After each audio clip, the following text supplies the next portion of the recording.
જય જિનેન્દ્ર, જય મહાવીર. આજે ગુરુદેવને 2010ની સાલ ને આ 25મી સાલમાં 15 વર્ષ પરિપૂર્ણ થઈ ગયા. પણ હજુ સુધીમાં એમના એક પણ પ્રસંગો આપણે ભૂલી શક્યા નથી. હમણાં એક દિવસ વિચાર કરતા કરતા યાદ આવ્યું કે 5 વર્ષની બાળકી હતી અને એક બ્રાહ્મણ આવ્યો હતો. ગુરુદેવને મળવા આવ્યો ત્યારે ગુરુદેવને એ કહે છે કે આથી તો 5 વર્ષની છોકરી છે બાપજી, પણ આ છોકરીના લગ્ન કેમ થશે, કેવી થશે સમજાતું નથી. હું આ બધું કરી શકીશ કે નહીં, કંઈક આશીર્વાદ આપો. ત્યારે ગુરુદેવનો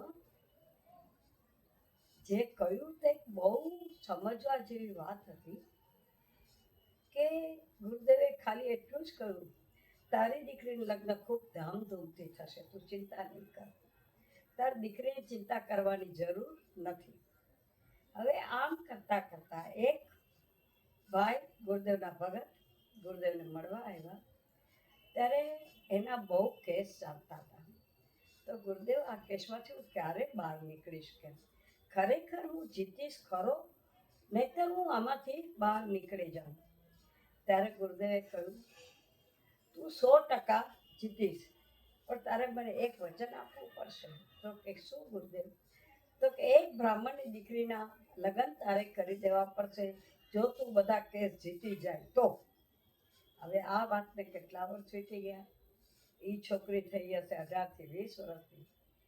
ત્યારે ઓલા ભાઈને આટલા 18 કે 20 વર્ષે કેસમાં જીતી ગયો. જીતી ગયા પછી વિચાર કરતો હતો કે ગુરુદેવનો કોન્ટેક્ટ ક્યાં કરવો. ત્યારે ચંદ્રકાંતભાઈ દફતરીને મળવા આવ્યું. હવે એને જ આગલે દિવસે ઓલો બ્રાહ્મણ પણ મળવા આવ્યો કે ગુરુદેવ મને વચન આપ્યું હતું, પણ હવે મારી દીકરીના લગ્ન છે, તમે મને શું હેલ્પ કરી શકશો?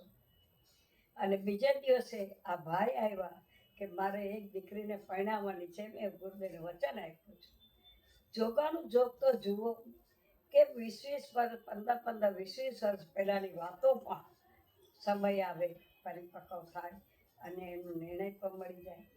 જ્યારે એ ભાઈને કહેવામાં આવ્યું કે તમને જે દીકરીને લગ્ન કરવા છે ને, કાલે જ એનો ભાઈ આવેલો હતો, એનો બાપા, અને એના દીકરીનું લગ્ન આ ગામડામાં છે, તો તમે કહો તો એનો કોન્ટેક્ટ તમને કરાવી દઉં. એ ભાઈ કે મને આજને આજ કરાવો ભાઈ, મારે તો આ લગ્નના કરી અને મારે ગુરુદેવના વચનને પાળવાનું છે. હવે વિચાર કરો, કરોડપતિ ભાઈ એ દીકરી લગ્ન કેવા કર્યા હશે? અહીંથી લોરી ભરીને સામાન લઈ ગયો હશે, ધામધૂમથી છોકરીના લગ્ન કર્યા હશે, પણ એ કેટલાક કેસ એના જીતો હશે અને કેટલું એને મળ્યું હશે. આજે ગુરુદેવ આવું અમને કોઈ કહેવા વાળું છે નહીં કે આજે 20 વર્ષ પછી પણ તમારા વચનોને જાણકાર અને માનનારા અને તમને આપેલું વચન પૂરું કરવા વાળો વર્ગ આજ પણ તમારા પૂરેપૂરા જેટલા ભક્તો છે એમાં છે. તમને જેને જેને જે વચન આપ્યું છે બધા જ પરિપૂર્ણ કરે છે.